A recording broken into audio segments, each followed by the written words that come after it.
Bagaimana jadinya jika suatu keluarga mendapat gangguan ilmu hitam akibat perbuatan di masa lalu? Cerita dimulai dari seorang pria parubaya bernama Bondan yang saat itu sedang menahan sakit kepala hebat dan penglihatannya yang mulai kabur. Bondan merasa ada sesuatu yang bergerak di bawah lapisan kulit kepalanya yang sepertinya bukanlah penyakit biasa. Namun saat itu Esa beranggapan jika keluhan yang dialami ayahnya berkaitan dengan kolesterol tinggi. Sayangnya saat itu dokter tak bisa datang dan berjanji akan memeriksanya esok pagi. Berpindah pada seorang gadis bernama Wulan. Di malam itu ia mendengar dentuman yang sangat keras di atap rumah. Tak menganggap itu sesuatu yang serius, Wulan melanjutkan tidur setelah melihat jam di handphonenya. Wulan sendiri diketahui adalah anak dari pengusaha sukses bernama Ahmad. Ia yang juga wanita karir mendapat sedikit nasihat dari ayahnya dalam menghadapi meeting besar di hari itu. Keluarga Wulan lalu menyantap sarapan sembari berencana memasak daging domba terenak nanti malam. Suasana kehangatan saat itu pun seketika berubah menjadi tegang, lantaran Wulan menemukan belatung pada roti tawar yang akan ia makan. Ih, belatung ya? Dari mana sih? Mereka yang penasaran dari manakah asal belatung mulai memeriksa sekitar dan mendapati bercak kecoklatan di plafon rumah. Setelah meminta ART untuk mengecek, betapa terkejutnya mereka saat menemukan bangkai musang yang sudah berbelatung. Ada dong. Sementara itu di kantornya, presentasi Wulan yang mengesankan membuat pengusaha asal Semarang ini berinvestasi. Wulan pun mendapat pujian dari atasan karena keuntungan yang akan mereka dapatkan diprediksi berkali-kali lipat. Saat jam istirahat, Wulan mendapat telepon dari orang tak dikenal yang hanya terdengar suara aneh. Halo? Ketika di parkiran mobil, Wulan merasa ada yang mengikuti sehingga ia bergegas keluar dari tempat itu.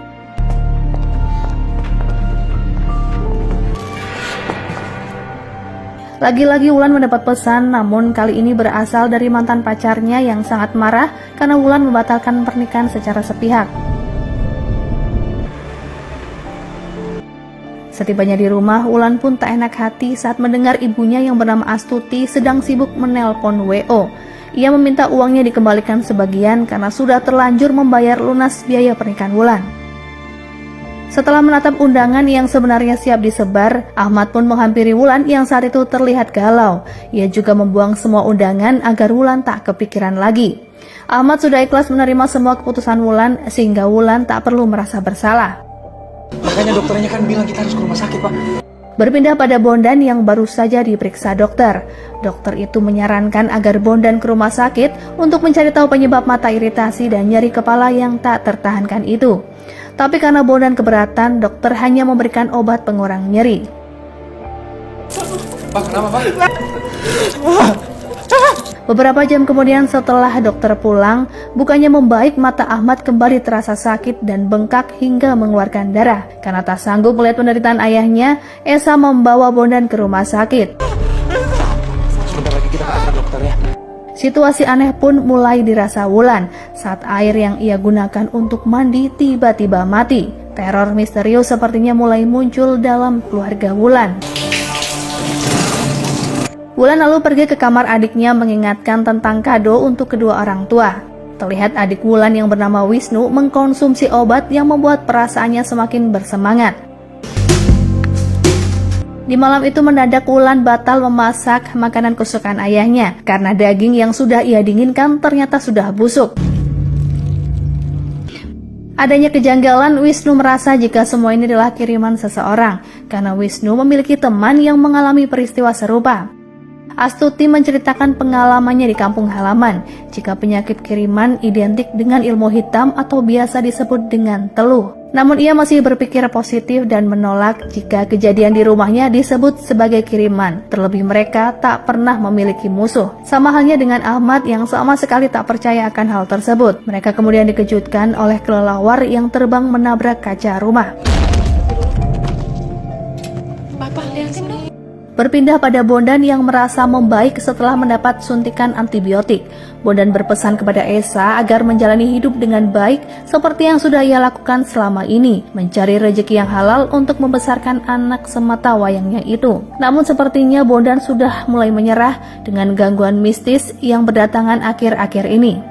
Saat sedang sendirian di dalam kamar perawatan, Bondan menelpon teman lamanya yang tak lain adalah Ahmad. Bondan berkata jika ia sedang terbaring di rumah sakit karena penyakit yang tidak jelas. Ia juga memberi peringatan agar Ahmad berhati-hati dan lebih mendekatkan diri kepada Sang Pencipta. Ahmad mengabaikan nasihat dari Bondan dan berjanji akan menjenguknya sebelum mengakhiri sambungan telepon. Saat ditanya oleh Wulan, Ahmad berkata jika ia ditelepon oleh teman kuliah yang mengaku sedang kesusahan sebagai modus untuk meminta uang. Teror yang dialami Bondan pun kian memuncak saat tiba-tiba ia terbangun lalu merasakan ada makhluk yang menggeliat di wajahnya yang akan keluar. Selang infus tercabut hingga Bondan berlari menuju atap rumah sakit sambil mengerang kesakitan. Esa panik melihat tingkah ayahnya, terlebih ayahnya sedang memegang pisau. Ia pun mengikuti kemana ayahnya pergi. Bondan mengaku sudah lelah untuk menghindar dari gangguan sehingga jalan satu-satunya adalah dengan bundir. Esa pun syok melihat jasad ayahnya yang saat itu memicu kehebohan di rumah sakit karena terlihat sangat mengerikan. Keesokan harinya suasana berkabung sangat terasa di kediaman Bondan setelah ia berpulang. Tak sedikit keluarga dan kerabat yang melayat hingga tak menyangka orang sebaik Bondan mendapat penyakit kiriman yang membuat hidupnya berakhir tragis. Sakitnya kiriman, matinya bunuh diri, terus matanya enggak Di kamar mendiang ayahnya secara tak sengaja, Esa membaca pesan dari Ahmad yang berisi tentang teror yang juga sudah mulai Ahmad rasakan. Esa lalu mencari profil Ahmad di media sosial yang juga dikenal sebagai pengusaha sukses dan memiliki rumah tangga harmonis. Iya, jangan main-main ya.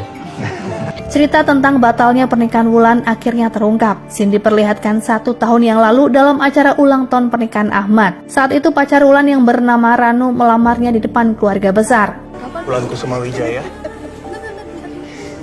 will you marry me? Wulan sebenarnya sedikit ragu menerima keputusan untuk menikah. Baginya semua itu terlalu cepat karena baru tadi pagi ia mendapat pekerjaan di perusahaan Bonafit sesuai cita-citanya. Kepada Ahmad, Wulan berkata jika ia tak ingin karirnya terhenti lalu berakhir hanya sebagai ibu rumah tangga. Ahmad berusaha menenangkan kekhawatiran Wulan sembari berkata jika Wulan tak perlu memikirkan hal sejauh itu. Kemungkinan selama 1 tahun tersebut Wulan tidak menemukan kata cocok dengan Ranu. Kembali ke masa saat ini, saat mencuci muka, Wulan dikejutkan dengan munculnya paku yang tersangkut pada beberapa helai rambut di saluran air hingga air pun menjadi keruh. Wulan lalu menyuruh Asep untuk mengecek toren air karena kemungkinan belum dibersihkan setelah proses renovasi belum lama ini. Asep sebenarnya sudah bergidik ngeri melihat benda itu, namun ia tak berani membahasnya lebih lanjut dengan Wulan. Di luar dugaan, Astuti ternyata bukan istri pertama Ahmad. Ada seorang wanita bernama Rima yang sebelumnya sudah pernah Ahmad nikahi dan sampai saat ini masih meminta uang bulanan. Di hari itu juga Wulan mendapat kabar jika Raffi yang juga ayah dari Ranu meninggal dunia. Kedatangan keluarga Ahmad melayat di pemakaman rupanya tak disambut baik oleh keluarga Ranu. Istri Raffi bahkan memberikan sumpah serapah agar keluarga Ahmad hidup menderita. Beraninya kalian datang ke sini. Sekarang suami saya udah nggak ada. Tatapan kebencian tersirat di mata Ranu melihat Wulan yang gagal menjadi istrinya. Kenapa kita yang disalah? Sepanjang perjalanan Astuti tak terima terus disalahkan atas meninggalnya Raffi yang dikaitkan dengan batalnya pernikahan sekaligus batalnya bisnis keluarga. Terlebih Pak Raffi sudah menderita penyakit jantung sejak lama. Ada yang perlu saya bicarakan. Merasa penasaran dengan sosok Ahmad, Esa memberanikan menelpon teman lama ayahnya itu untuk memberitahu kabar duka sekaligus mengajak ketemuan.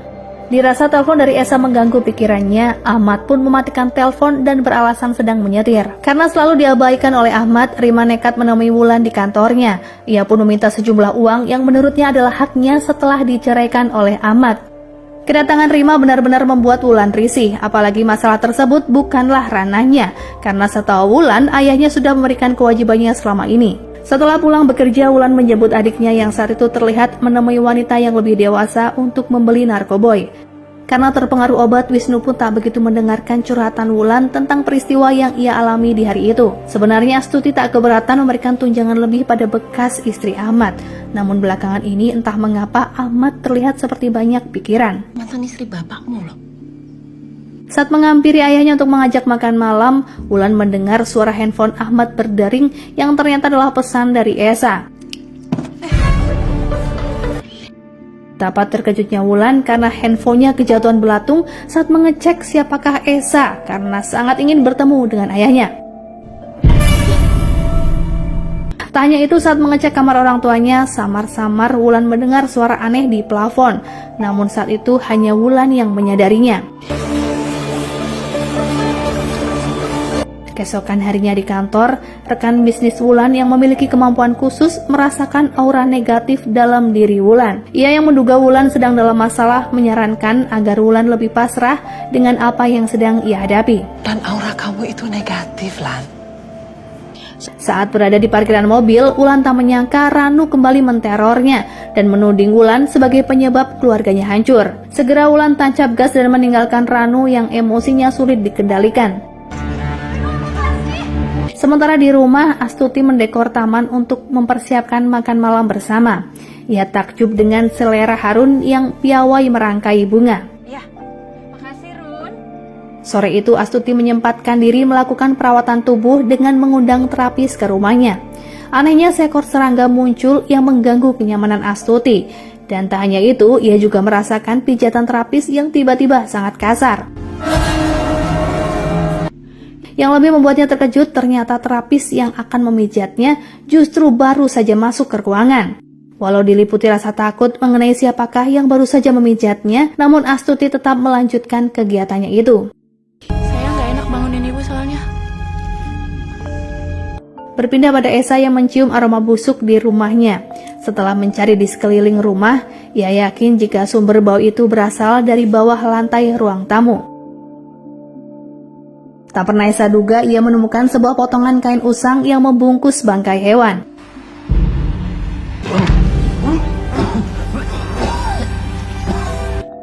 Kembali ke rumah, ia saat itu terlihat kebingungan mencari arloji yang hilang, padahal sebelumnya yakin sudah disimpan di ruang kerja.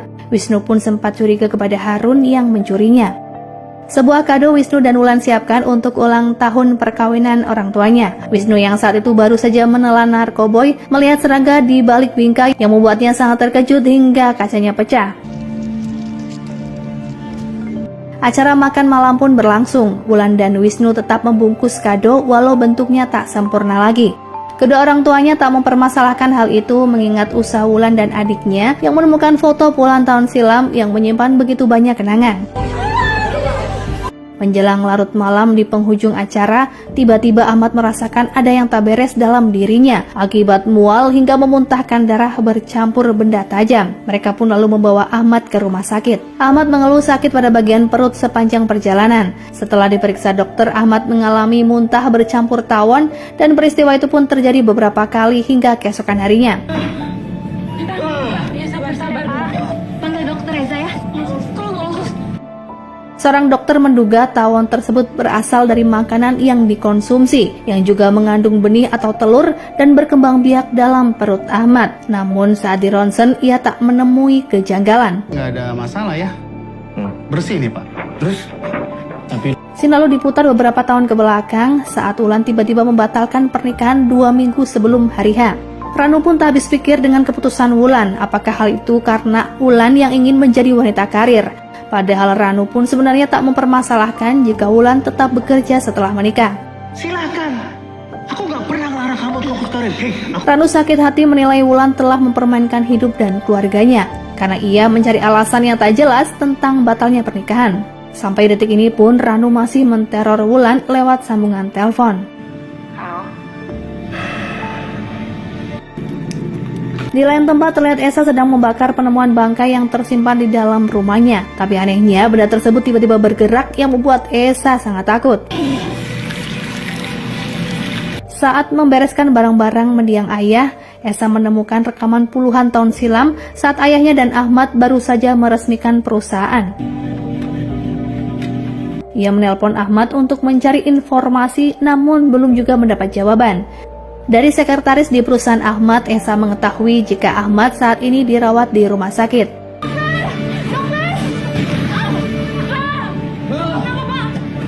Tepat di saat Ahmad kembali mengalami muntah, Esa datang memperkenalkan diri dan mengajak Wulan berbicara empat mata tentang kondisi ayahnya sebelum menjemput ajal. Ini berasal dari Pak Ahmad, bapak lo. Dan dan dia juga harus ikut tanggung jawab. Menyadari respon Wulan yang acuh tak acuh, Esa kembali meyakinkan Wulan dengan rekaman video yang ia temukan dan juga isi pesan ayahnya kepada Ahmad yang berisi tentang perbuatan Ahmad dan konsekuensinya. Bentar. Nah, bokap gue gak tahu apa-apa ya. Mungkin mereka juga udah lama gak kontak-kontakan kan? Sementara itu, Wisnu tak tahan lagi menahan rasa candu. Ia pun menelan narkoboy di toilet rumah sakit. Wisnu melihat seekor tawon mengikutinya dan hal itu pun terjadi sampai 2 kali. Tanpa Wisnu sadari, sarang tawon rupanya berada tepat di belakangnya.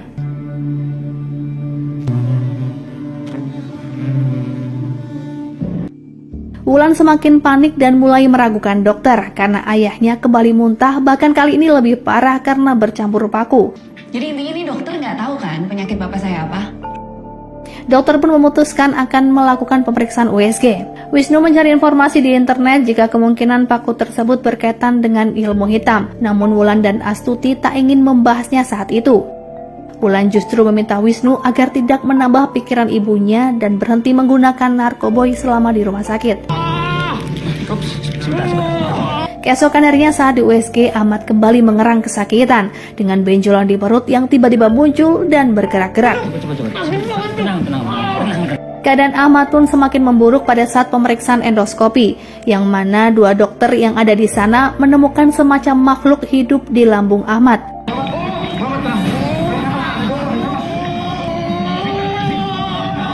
Tak lama kemudian, hal di luar nalar pun terjadi saat ratusan tawon keluar dari mulut Ahmad memenuhi ruangan. Seluruh keluarga histeris mengetahui Ahmad kritis dengan alat pacu jantung dan akhirnya menghembuskan nafas terakhir.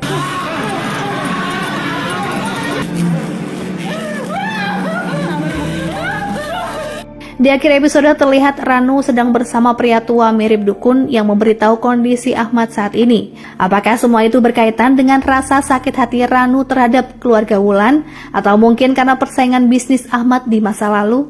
Nantikan episode selanjutnya ya guys. Buat kalian yang suka, jangan lupa untuk di like, komen, dan subscribe.